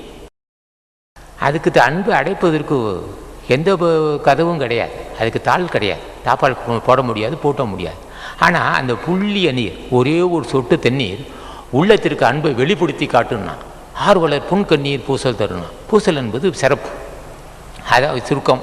அடுத்து 2வது பாடல், அன்பில்லார் எல்லாம் தமக்குரியர், அன்புடையார் என்பும் உரியர் பெறற்குன்னா. ஆசை என்ன செய்யும்? ஆசை இருந்தால் தான் இங்கே அறிவு வேலை செய்யாது. பேராசை இருந்தால் என்ன செய்யும்? பேராசை இருந்தால் என்ன? பேராசை உள்ள இடத்துல அன்பு இருக்கவே முடியாது. பேராசை என்பது இருட்டு, அன்பு என்பது வெளிச்சம். என்ன சொல்கிறான், அன்பு இல்லாதவன் அவன் சொத்தை அபகரிக்கணும், இவன் சொத்தை அபகரிக்கணும், பொய்யும் பொருட்டும் சொல்லி சேர்த்துருவான் காசு. அது 10,000 கொடுப்பான், 20,000 எழுதி வாங்குவான். பிடிச்சி நிலத்தையும் வீட்டையும் காட்டியும் கைப்பற்றிடுவான். கொடிய பாவியாக இருப்பான். மற்ற சொத்தெல்லாம் அபகரிப்பான், பொய் சொல்லுவான், ஏமாற்றுவான், வட்டி கூட்டு வட்டி போடுவான், நாசப்படுத்திட்டு இருப்பான். அவன் இருக்கிற இடமே நாரும். ஆனால் ஊதுபத்தி வச்சுருந்தான் நாடு. ஆனால் இதயத்தில் கனிவே இல்லாத மக்கள் அவன் என்ன செய்வான்? எல்லா சொத்தும் அபகரிக்கணும், நம்ம சுகபோகமாக இருக்கணும். என்னைக்கிடா அவன் ஊர் முதல்ல கொள்ளடிச்சவன் நிம்மதியாக இருக்க போகிறான். இது யாரேனும் ஒருவன் சொல்லணும், மற்ற பருத்தி வாங்கின காசு நிற்காதுரா, ஏன் போட்டு வாட்டிக்கிட்டு இருக்க? அப்போ ஒன்று நம்ம சொல்லணும், ஒன்று வள்ளுவன் சொல்லணும், இல்லைன்னா ஆசானுடைய ஆசி சொல்லணும். எல்லாம் அன்பில்லார் எல்லாம் தமக்குரிய. அவன் சொத்து என்ன செய்வான்? வீடு கட்டுவான். வீடு கட்டும்போது பக்கத்து நிலத்தை 4 அடி சேர்த்து கட்டிடுவான். நிலத்தை பயிரிடும் போது பொடியை நவுத்தி போடுவான். அவனுக்கு தான் கணக்கு இல்லையா? அதான் மிருகமாச்சு. அன்பில்லாதவன் மிருகத்துக்கு ஒப்பான். அவன் தண்ணி போடுவான், மனைவி கொடுமை செய்வான், அடிப்பான், மனைவி ஐயோ ஐயோன்ட்டு கத்த போடுவா, காதலியே விடாது. கொஞ்சமேனு கருணை இல்லாதவன் அவன் மிருகம். அன்பில்லாதவன் ஒரு மிருகம்னு வச்சுக்கிட்டு அவன் என்ன செய்வான்? சொத்து மேலே சொத்தெல்லாம் அபகரித்து நம்ம சுகபோகமாக இருக்க சனியை பிடிக்குதுன்னு அர்த்தம். அந்த எண்ணமே அவனுக்கு சனியை. இவன் சொல்கிறான், அன்பில்லார் எல்லாம் தமக்குரியர். அன்பில்லாதவன் மற்ற சொத்தெல்லாம் அபகரித்து கொள்வான். அன்புடையார் என்பும் உரியர் பெறற்குன்னா. இந்த அன்பு உணர்ச்சி இந்த வகையில் வரும். கல்வியினால் வருமோ, அல்லது சான்றோர் தொடர்பால் வருமோ, அல்லது கல்வி திருக்குறள் படித்தால் வருமோ, திருமந்திரம் படித்தால் வருமோ? திருக்குறள் எதை படித்தாலும் வராது. சரி, படிச்சுக்கிட்டு தான் இருக்கிறான். அன்பு உணர்ச்சி வந்ததா? இல்லை. எப்படியா வரும் இந்த அன்பு உணர்ச்சி? ஒன்றே ஒன்று, புலால் மறுத்தலும், புலால் உண்ணாதிருத்தலும், உயிர்கொலை செய்யாதிருத்தலும், பசியாற்றுவித்தலும், உருகி தியானம் செய்தலும் ஆகிய இந்த பண்பை தவிர ஒருத்தனுக்கு அன்பு உணர்ச்சி வராது. பசியாற்றுவித்தல், புலால் உண்ணாதிருத்தல், உயிர்கொலை செய்யாதிருத்தல், உருகி தியானம் செய்தல் ஆகிய இந்த பண்பு இல்லைன்னு சொன்னால் நிச்சயமாக அங்கே இருள் சூழ்ந்துடும் இதயத்தில். இருள் சூழ்ந்த இதயத்தில் பேராசை இருக்கத்தான் செய்யும். பேராசை இருந்தால் நீதி தவறுவான். நீதி தவறினால் நரகத்துக்கு போவான். நீதி தவறுகின்றவன் யார்? பேராசை உள்ளவன். அன்பு உணர்ச்சி இல்லை, நீதி தவறுவானவன். ஆசான் ஆட்சி இருந்தால் என்ன ஐயா ராமலிங்க சாமிகளே, ஏன் எனக்கு வெறி பிடிக்குது? ஏன் இந்த பேராசை எனக்கு என்ன கொடுமை செய்தேன்? ஏன் எனக்கு இந்த பொருள் வெறிய வந்தது? ஏன் இப்படி மனசு போராட்டிகிட்டு இருக்கு? ஏன் இப்படி வன்மனம் தந்துட்டு இருக்க? நான் இப்படி உயர்வது என்னை உயர அருள் செய்யக்கூடாதா என்று என்று அவன் கேட்கின்றானோ அன்று வரை இதயத்தில் இருளால் சுயிருக்கும். ராமலிங்க மாணிக்க வாசகா, நீங்கள்லாம் பெரியவங்களாச்சே, ஏன் இன்னும் போராடிக்கிட்டு இருக்கிறேன்? இன்னும் கொனைக்கேடு இருக்கே, இன்னும் பொருள் பெற சொத்தை அபகரிக்க நினைக்கிறேனே, இன்னும் பொல்லாத காமி வெறி இருக்கே, கோபம் இருக்கே, ஏன் என்னை இப்படி வச்சிருக்க? என்ன பாவம் செய்தேன்? நான் என்ன பாவம் செய்தேன்? ஏன் என்னை ஏற்றுக்கொள்ளாது என்னை மன்னித்து ஏற்றுக்கொள்ளவில்லை? மருந்தே மரக ஜோதியே மாணிக்க வாசகா என்று கேட்கிறானோ அன்று வரை இதயத்தில் இருள்தான் இருக்கும். அந்த இருள்தான் அன்பு உணர்ச்சி, அன்பு இல்லாதவன் என்று சொல்லுவான். அங்கே அன்பு உணர்ச்சி இல்லை, அங்கே இருள் இருக்கு. இருள் உள்ள இடத்தில் பொறாமை இருக்கும், பேராசை இருக்கும், கொடுமை இருக்கும், சினமை இருக்கும், வஞ்சனை இருக்கும். இதுக்கு உபாயம் தான் பல முறை சொல்லியிருக்கேன் ஐயா. மாதம் ஒருவருக்கு அன்னதானம் செய்யணும், ஓ மனசு விடுமா ஒன்று. மாதம் ஒருவருக்கு அன்னதானம் செய்து பாரியா. அன்னதானம் செஞ்சால் என்ன ஏற்படும்? பசியாற்றும் போது கொனைக்கேடு தீருது. கொனைக்கேடு தீரும்போது நிச்சயம் அங்கே இதயத்தில் இருள் சூழ்ந்திருக்கல அவங்க இதயம். அது என்ன இருள் சூழ்ந்த இதயம்னா? கனிவே இல்லாத இதயம், பாறை போன்ற இதயம்டா. இதயம் பாறை, வன்மம், இரும்பு மாதிரி உருக்கு மாதிரி இருக்குன்னா, உருக்கு மாதிரி இருக்கிற இடத்துல எப்படி இருள் ஒளி இருக்க முடியும்? அன்னதானம் செய்கிறோம், அது தியானம் செய்கிறோம். அன்னதானம் செய்யவும் தியானம் செய்யவும் அங்கே ஒளி வந்தது. அந்த வறண்டு கிடக்கக்கூடிய வன்மனத்தில் இருள் சூழ்ந்த இதயத்தில் ஒளி வந்தது. அன்னதானத்தினாலும் நாம செய்வதனாலும் அந்த ஒளி வந்தது. அந்த சிற்றொளி, அந்த சிறிய ஒளி கொண்டுதான் பெரிய விஷயத்தை அணுக முடியும். இந்த சிறிய ஒளி, சிறிய விளக்கு கொண்டு பெரிய விளக்கு பொருத்துவது போல் சிறிய ஒளி கொண்டு அந்த இதயத்தில் ஒரு துளி, ஒரு சின்ன ஒளி வெளிச்சம். அந்த வெளிச்சம் மறுபடியும் தூண்டப்படுது. மறுபடியும் தூண்டப்படுதுன்னா எதாவது பயன்னா அந்த சிறிய ஒளி மேலும் விரிவடையுது. எப்படின்னா அன்னதானம் செய்தல், தியானம் செய்தல், மனிதாயப்படுத்த நடந்து கொள்ளுதல், அன்னதானம் செய்தல், தியானம் செய்தல், நாளுக்கு நாள் ஒளி பெருகுது. ஒளி பெருக அறிவு முதிர்ச்சி அடையுது. அறிவு முதிர்ச்சி அடைய தியாகம் வந்தது. தியாகம் வர உயர்ந்த நல்ல மனிதனாகிறான். பெருந்தன்மை வந்ததுன்னா அப்போ பெருந்தன்மை வந்ததுக்கு என்ன காரணம்? திருவருள் துணை இருக்கணும். திருவருள் துணை இல்லாமல் பெருந்தன்மை வரவே முடியாது இங்கே. ஆக அந்த இடத்தில் அந்த லோபித்தன்மை இருக்கா, அங்கே இதயத்தில் இருட்டு இருக்கு. கோபம் இருக்கா, இதயத்தில் பொல்லாத இருட்டு இருக்கு. வஞ்சனை இருக்கா, பொல்லாத இருட்டு இருக்கு, இதயத்தில் இருட்டு இருக்கு. என்ன உபாயம்? அதுதான் பக்தி என்ற ஒளி இருக்க வேண்டும், அல்லது புண்ணியம் என்ற ஒளி இருக்க வேண்டும். இந்த புண்ணியமும் பக்தியும் சேர்ந்த ஒளிதான் மனிதனை உயர்த்துன்னு சொல்லுவான். ஆக அவன் என்ன செய்கிறான்? திருவருள் துணை கொண்டவன் தன்னை அர்ப்பணிக்கின்றான். சொல்கிறான் வள்ளுவன், அன்பிலார் எல்லாம் தமக்குரியர், அன்புடையா என்பும் உரியர் பெற இருக்குன்னா என்ன செய்வான்? ஞானிகளுடைய ஆட்சி பெற்ற மக்கள் தடா இன்னைக்கு காசு கொடுத்தான் கடவுள், அள்ளி போட்டோம், நாளைக்கு நிச்சயம் தருவான், ஏன் போட்டு வளட்டிக்கிற மனமே, பிற்காலத்தை பற்றி ஏன் என்னத்துக்கு சிந்திக்கிறேன், கொண்டு கொடுத்தா நாளைக்கு கொடுப்பான், அள்ளி போட்டு போன்றுவான். இவன் என்ன செய்வான்? அது இதயத்தில் இது அருள் பொங்கிய அருள் ஒளி இருக்கின்ற இதயம் அதை சொல்லுது. இருள் உள்ள இதயம் நாளைக்கு நாலு மனைவி மக்கள் இருக்காங்க, நாளைக்கு நம்ம 4 காசு வேணும், வயசாகிட்டே போகுது, நான் பேங்க்கில் 2-10 லட்சம் இருந்தால் ஒரு மாதம் ஒரு 10,000 கிடைக்கும் நமக்கு அப்படின்னா. அங்கே இருள் வந்து விட்டது, அங்கே சுயநலம் வந்து விட்டது, இறையொருள் கடை இல்லை. அங்கே இறையொருள் இருந்தால் இன்று காப்பாற்றிய கடவுள் நாளைக்கு காப்பாற்றுவான். இது அவசியம் இல்லை என்று நினைப்பான். அதான் வள்ளுவன் சொன்னால், வள்ளுவன் ஞானிகளுக்காக சொல்ல அதிகாரமா? ஞானிகளுக்கு தான், எல்லாருக்கும் சொல்லுவான். அப்போது என்ன சொல்கிறான்? இதயத்தில் எல்லாவற்றையும் தன்னால் சேகரிக்கப்பட்ட எல்லா பொருளையும் நாட்டுக்கு கொடுத்து விட்டு இந்த உடம்பும் நாட்டுக்குன்னு சொன்னான். உடம்பு தரமாட்டார்கள், தன்னையும் அர்ப்பணிப்பான் என்று பொருள். அதுக்கு அதான் பொருள். ஆக உடம்பை கொடுக்க முடியுமா? உடம்பை கொடுத்தா நாட்டு மக்கள் பயன்படும் இல்லை, அது தன்னை அர்ப்பணிப்பான்னா. அன்பில்லாதவன் எல்லாவற்றையும் தனக்கு உரிமையாக்கிக் கொள்வான். அன்புள்ளவன் தம்மால் சேகரிக்கப்பட்ட பொருளையும் தன்னையும் நாட்டுக்கு அர்ப்பணை செய்வான். இதுதான் சுருக்கம். அடுத்து அன்போடு எந்த வழக்கென்ப ஆருயிர்க்கு என்போடு எந்த தொடர்பு. அன்போடு எந்த வழக்கென்ப, எந்தன பொருந்துதல், இயந்தன பொருந்திய அர்த்தம். அப்போ கடவுள் சொன்னால் மனுஷன் சொல்லுவான் சான்றோர்கள், இந்த உடம்புக்கும் உயிருக்கும் தொடர்பு ஏன் வச்சுருக்கான்னு சொன்னான். சுருக்கமாக சொல்ல போகிறேன், இது நீட்டிட்டு போகக்கூடாது. இந்த உடம்புக்கும் உயிருக்கும் கடவுள் ஏயா பொருத்தம் வச்சுருக்கான, சேர்த்து இணைத்திருக்கிறான். பொருந்தி இருக்கிறதுக்கு என்ன காரணம்னா அன்பு பொருந்தி வாழ்வதற்கு தான் அப்படின்னு சொல்கிறான். இது சுருக்கமாக இது மணிக்கணக்காக பேசி ஆகணும். அன்போடு எந்த வழக்கென்ப ஆருயிர்க்கு என்போடு எந்த, உடம்புக்கும் ஆருயிர்னா அருமையான உயிர், அருமையான உயிருக்கும் இந்த உடம்புக்கும் பொருந்துவதற்கு என்ன ஐயா நோக்கம்னா அன்பு செய்து வாழ்வதற்கு தான். அதுக்கு தான் கடவுள் வச்சுருக்கான். இது சுருக்கம். அடுத்து அன்பு இன்னும் ஆர்வம் உடைமை. அன்பு தான் நட்பை பெருக்கிக்கொள்ள நினைக்கும். உடைமைன்னு சொல்லுவான். அன்பு ஈனும், அன்பு கொடுக்கும். ஈனும்னா கொடுக்கும். அன்பு ஈனும் ஆர்வம் உடைமை. அன்பு உள்ளவர்கள் தான் நட்பு. இப்போ உன்ட்ட எத்தனை பேரையா பழகிறான்னு கேட்டான். யார் என்னை தான் நின்று கூட பேச மாட்டேங்கிறான்னா அவ்வளவு நல்ல மனுஷன். யாராவது என்னங்கிறான், ஏய் வர்றான் பார், மீசை வச்சுருக்கான் பார், அவனை பார்த்தாவே பயமாக இருக்கு, ஓடி போடான். யாருக்கிட்ட நிற்க மாட்டான், அவ்வளவு தனிமரமாக நிற்பான். அவன் தான் பனைமரம். அன்பு இல்லாதவன் பனைமரம் போன்றவன். அவன்கிட்ட யார் பேசுவா? எத்தனை பேர்த்து அன்பு காட்டினா, சிரித்து பேசுகிறானா, நட்பை பிறக்கணானா, விருந்த உபசரித்தானா. அன்பு உள்ளவன் என்ன சிவன் மாமே மச்சின அண்ணன் தம்பியெல்லாம் சேர்த்து வச்சுருப்பான். அன்பு இல்லாதவன் எல்லாம் வீட்டில் யாருமே இருக்க முடியாது, மனைவியும் இவன் தான் இருப்பான்.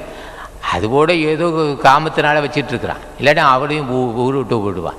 ஆக அவன் என்ன சொல்கிறான், அன்பு ஆர்வத்தை தரும். அன்பு இன்னும் ஆர்வம் உடைமை. அன்பு உணர்ச்சி இருந்தால் நட்பு பெருக்கிக் கொள்ள வேண்டும் என்ற ஒரு எண்ணம் உண்டாகணும். சுருக்கமாக சொல்கிறான். அது இன்னும் நண்பனும் நாடா. அன்பு இன்னும் ஆர்வம் உடைமை, அது இன்னும் நண்பனும் நாடா சிறப்பு. நட்பு பெருக பெருக பெருக அது என்ன செய்யும், எங்கே பார்த்தாலும் நண்பர் இருக்காரா. நண்பர் இருப்பதுக்கு என்ன காரணம், விட்டு கொடுக்க மனப்பான்மை இருந்ததுனால தான் நட்பு பெருகுது. சின்ன புத்தி இருந்த சில பேர் நெருங்கி பழகுவான், நண்பன் தானே சொல்லிட்டு பேனா எடுத்துருவான்.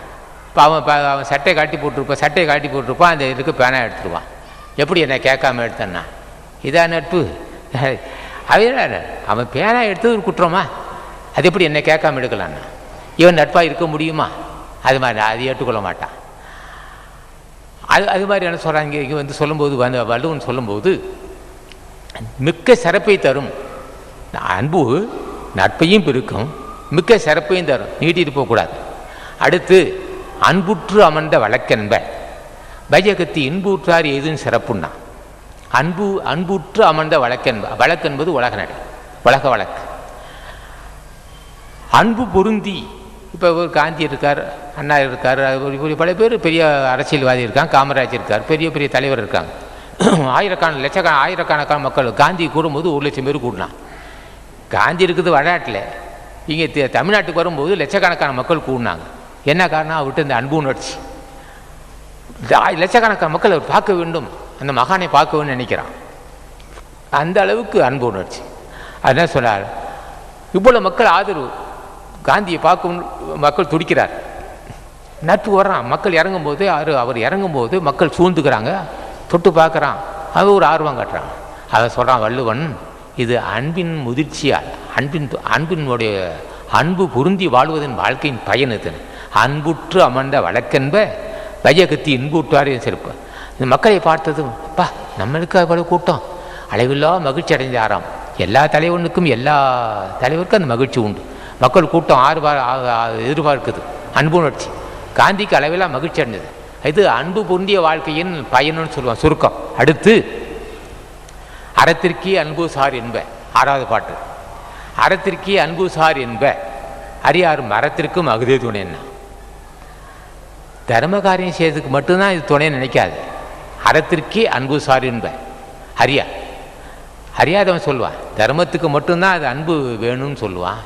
அறியா அது அகுது மரத்திற்கும் அகுதே துணைன்னா. முரண்படுகிறான், பகை இருக்கு, பகையை வெல்வதற்கு இந்த அன்பு உணர்ச்சி பயன்படுனா. அறத்திற்கே அன்பு சார் என்ப அறியார் மரத்திற்கும் அகுதே துணை. அதை பகைமை வெல்லுவதற்கும் பகையை உடைத்திடுவதற்கு. பகை இருந்தால் நிச்சயம் சொல்ல மன அமைதி இருக்காது. இந்த ஒரு வழக்கு நடக்கும், நமக்கும் இன்னொரு பக்கத்து வீட்டுக்காரனுக்கு ஒரு கேஸு நடக்கும். அந்த கேஸு முடிகிற மட்டும் நிம்மதி இருக்காது. அவனை கூப்பிட்றான், என்ன விஷயம், நான் எதாவது குறையாத சொல்லுன்னா, ஆமாம் நீ 4 அடி சேர்த்து கட்டினேன், இந்த வச்சுக்கையா, இன்னும் என்ன வேணும் வச்சுக்க, ஆளை விடு சாமின்னா. இவன் வாழ்க்கையில் முன்னேற்ற அடைய விரும்புகிறவன். அவன் என்ன செய்வான், இழுப்பான். இந்த இந்த இந்த லட்சணத்தை என்ன செய்வான், எவெல்லாம் எதிர்த்து பேசுகிறானோ அவன் வேலை கேஸ் போடுவான். பகையை நாளுக்கு நாள் பகையை உருவாக்கிக்குவான், நிம்மதியற்று வாழ்வான். அதான் சொல்கிறான் வள்ளுவன், இது மாதிரி அறிவுள்ள மக்கள், அன்புடைய மக்கள் பகைவனை அழைத்து ஏதாவது இந்த குறைந்த சொல்லியா நான் திருந்திக்கிறேன் அப்படின்னு சொல்லுவான். அக்கம் பக்கத்து வீட்டில் பிரச்சனை இருந்தால் நேராக வீட்டுக்கு வருவான். என்ன திடீர்னு வந்துட்டு, ஆமாய்யா நான் உங்கள் வீட்டை வந்திருக்கிறேன், உங்கள் வீட்டுக்கு வந்து கூட முடிவு எங்கள் பெண்களுக்கு எங்கள் பொம்பளைங்களுக்கும் உங்கள் பொம்பளைங்களுக்கும் பிரச்சனை இருக்குது சொல்லியா நான் திருந்திக்கிறேன்னா. 2 பேரும் கணவன் நம்ம வீட்டுக்கு போனாங்க, பேசினாங்க, பிரச்சனை முடிஞ்சிடுச்சு. அது என்ன சொல்கிறான் வள்ளுவன், பகையை உடைத்திடுவதற்கும் பகையை உடைப்பதற்கு மட்டும் பகையை உடைத்திடலாம், இதே அன்பு துணை கொண்டு தர்மத்துக்கும் பயன்படும், பகையை நீக்கலாம். அடுத்து 7வது பாடல், என்பில் அதனை வெயில் போல காயுமே, அன்பில் அதனை அறவுனா. இந்த புழு என்ன செய்யும், வெயில் காலத்தில் அது அதோட வெயில் வெளியில் இருக்கும், உள்ளே இருக்கும். இந்த வெயில் தாங்க முடியாமல் அந்த புழு இருக்க இடத்த விட்டு அப்படியே நவுந்துக்கிட்டு வரும். நவுந்த மறுபடியும் வெயிலுக்கே வந்துடும். உள்ளே இருந்தால் வெயில் தாங்கலைன்னு சொல்லிட்டு கடைசியில் போய் வெயிலுக்கு வந்துடும். அவன் சொல்கிறான், இந்த எல்லா உயிர்கிட்டையும் கடுமையாக வன்மனமாக நடந்து கொள்கின்றவனை, எல்லா உயிரையும் கடந்திருக்கானால கடவுள், அவன் இவனுக்கு முரண்படுறான். கடவுள் இவனை வருத்துறான். எல்லா உயிர்களும் பாவி பாவி பாவி பாவி பாவி, என்ன இப்படி குடும்ப பாவி, இவ்வளோ பெரிய பிரச்சனை, இவ்வளவுக்கு தீமை செய்கிறானே பாவி, எவ்வளோ எல்லாத்தையும் அடிக்கிறானே அப்படின்னு சொல்லி எல்லாரும் பாவி பாவின்னா எல்லாரும் சேர்ந்தாப்புல சொல்கிறான் பாவின்னு. அவளை தான் இவனுக்கு நோய் வந்துடும். அப்போ வராது, ஒரு 6 மாதம் 1 வருஷத்துக்கு ஒரு நோய் வந்துடும். அப்புறம் புத்துநோய் வந்தாலும் சரி, எங்கே அடிப்படி கிடப்பான், புத்துநோய் வரும், ஏதாவது நோய் கொடிய நோய் கிடக்கான். நோய் இவன் அப்படியே கசக்கி புளியும். ஒரு பக்கம் வறுமை வரும். பல பேர் பாவினா வறுமை வரும், மேலும் பாவின்னா நோய் வரும், மேலும் பாவின்னா நிம்மதியே குறைச்சிடும். ஆக எல்லா உயிரும் பாவின்னு சொன்னாக்கா அவன் நோயாளி ஆகிறான்னு அர்த்தம். அவன் சொல்கிறான், என்பில் அதனை வெயில் போல காயுமே, அன்பில் அதனை அறம். அறக்கடவுள் என்ன செய்வான், எலும்பில்லாத புழுவை வருத்துவது போல் கருணை இல்லாதவனை வருத்துவான். அப்போ எப்படியா வருத்துவான்னா, நோய் கொடுப்பான். நீ பல உயிர்களை எடையும் செய்தல்லவா, கொடுமை செய்தல்லவா, அதுக்காக நோய் வச்சுக்கிறான். நோய் கொடுத்து அவனை போட்டு நசுக்கி நோய் தந்து குடும்பத்தை கெடுத்து நிம்மதியை கெடுத்து அப்படியே தடுமாறுவான். இதுதான் அதான் சொல்கிறான், அது அன்பில்லாத இதயத்துக்கு அன்பில்லாதவனை கடவுள் துன்பத்தை கொடுத்து விடுவான். என்ன காரணம், அவனுக்கு அதான் வேலை இல்லை, இவன் இன்னும் உயிருக்கு துன்பம் தந்தால் துன்பத்தை அனுபவிக்கிறான் அப்படின்ட்டான். சுருக்கமாக தான். அடுத்து 8வது பாடல், அன்பகத்தில்லா எழுவாழ்க்கை வன்பார்க்கன் வற்றல் மலம் தழித்தட்டுன்னா. இதயத்தில் அன்பு இல்லைன்னு சொன்னால், இதயத்தை அன்பு இல்லை, அதோட இயல்பு எப்படி இருக்குன்னா, வறண்ட பாலைவனம், மக்களே நடமாட்டையில், எறும்போட போக முடியாது, மக்களே நடமாட்டை, குருவி ஒரு பறவையே போகாத இடத்துல ஒரு வறண்ட பாலைவனத்தில் ஒரு மரம் இருக்குது, பட்டை மரம் இருக்குது. இதுக்கு நீண்ட விளக்கம் சொல்லணும். பட்டை மரம் இருக்குது, அது துளிருமா, அது அதில் நிழல் தருமா, அதில் பட்டை மரம் துளிர்த்தா போடுனா.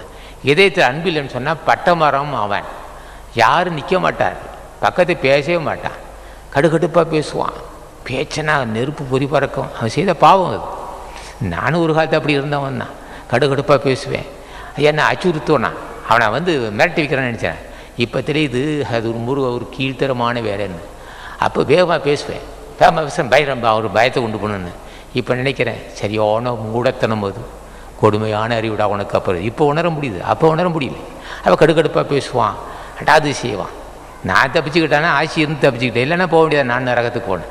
ஆக என்ன சொல்கிறான், இதயத்தில் அன்பு இல்லைன்னு சொன்னால் பட்டை மரத்துக்கு ஒப்பானவன்.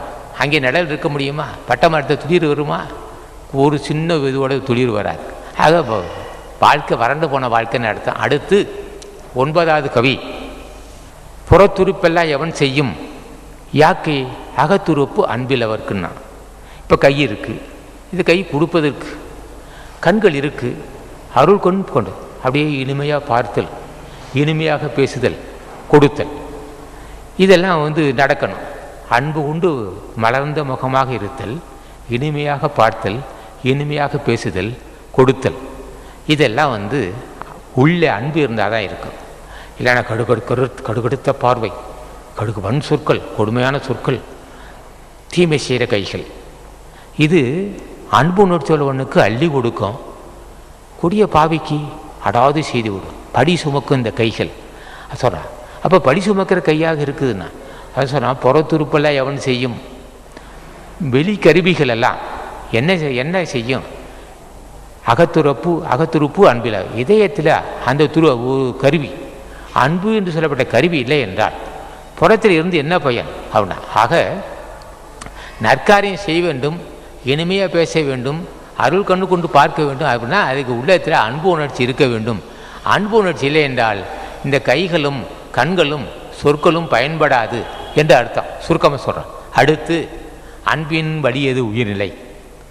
அகிலாருக்கு என்பு தோல் போர்த்த உடம்புன்னா 2 வகை உண்டு. ஆசான் கத்தீசன் மேல் செலுத்துவது அன்பு கலந்த பக்தி. அன்பு கலந்த பக்தி அது என்ன செய்யும்? உருகி தியானிக்க விகாரம் தெரியும். உருகி தியானிக்க நல்வினை தீவினை தெரியும், பாவ புண்ணியம் தெரியும். என்று ஒருவன் பாவ புண்ணியத்தை அறிகின்றானோ அன்றே அவன் கடவுளாகிறான். அது என்ன அன்றே கடவுளா? தெரியுமா உனக்கு பாவ புண்ணியம்னா? தெரியாது உனக்கு. அவளை லெகு நினைச்சிடாதீங்க, நான் அறிந்திருக்கிறேன். ஆசான் ஆட்சியில் என்று ஒருவன் பாவ புண்ணியத்தை அறிகின்றானோ அன்று அவன் கடவுள். அறிவே முடியாதான். என்னையா அவளை கடினம்னு? உண்மையே சொல்லுகிறேன், சத்தியமாக சொல்லுகிறேன், பாவ புண்ணியத்தை அறியவே முடியாதான். பேசுவதாலேயே பாவம் வரும், பொருள் சேர்ப்பதால் பாவம் வரும். நம்மளை இடையில பேசிட்டான், அவனை ஒழிச்சு பண்ணுனா அதில் பாவம் வரும். சிந்தனையால் பாவம், செயலால் பாவம், பேச்சால் பாவம், நடவடையால் பாவம், எல்லாம் பாவம் சூழும். பாவ புண்ணியத்தை பற்றி அறிந்தவன் அறிகிறான், கடவுள்கிட்ட கேட்குறான், ஆசான் பக்தி செலுத்துகிறான். அவன் தேக காம தேகத்தை நீத்தவன். வள்ளுவர் ஞானிகளெல்லாம் காம தேகத்தை பொடி செய்தவன், நீத்தவன். அவன்கிட்ட அன்பு செலுத்துகிறான். அன்பு செலுத்த காம விகாரம் நீங்கியது, பெருந்தன்மை வந்தது, உள்ளே கனல் தோன்றியது, எல்லா நன்மையும் உண்டாச்சு. அப்போது அன்பு செலுத்த பாவம் தீர்ந்தது, பக்தி நல்ல மனசு வந்தது, தேகத்தின் இயல்பு தெரிஞ்சது, உடம்பையும் உயிரையும் தெரிந்து கொண்டான், உடம்புக்கும் உயிருக்கும் தொடர்பில்லை என்று அறிந்து கொண்டான், தொடர்பு படுத்தி கொண்டான். இப்போ நமக்கும் உடம்புக்கும் உயிருக்கும் தொடர்பே இல்லாது இருக்குது, நட்பே இல்லை. தலைவன் ஆசியால் உடம்பு என்று சொல்லப்பட்ட சந்திரகலையையும் உயிர் என்று சொல்லப்பட்ட சூரியகளையும் ரெண்டையும் பொறுமத்தை செலுத்தி விட்டால் அவன் சாக மாட்டான். அதுக்கு எவ்வளவு பக்தி செலுத்த வேண்டும்? தலைவனே மனமிறங்கி அருள் செய்ய வேண்டும், இல்லை என்றால் இந்த வாய்ப்பு கிடைக்காது. அதான் சொன்னால் அன்பின் வலியது உயிர்நிலை. எந்த அளவுக்கு பக்தி செலுத்துகிறானோ அந்த அளவுக்கு மரணமில்லா பெருவாள் பெறுவான், உயிர்நிலை. அகிலாருக்கு என்பு தோல் போர்த்த உடம்பு. அந்த பக்தியில்ன்னு சொன்னால் நடமாடிக்கிட்டு இருக்கிறான்.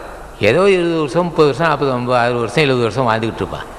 ஏதோ உடம்பு இருக்கும் அன்பின் வலி. அவன் நீடி ஆயில் படுறான்.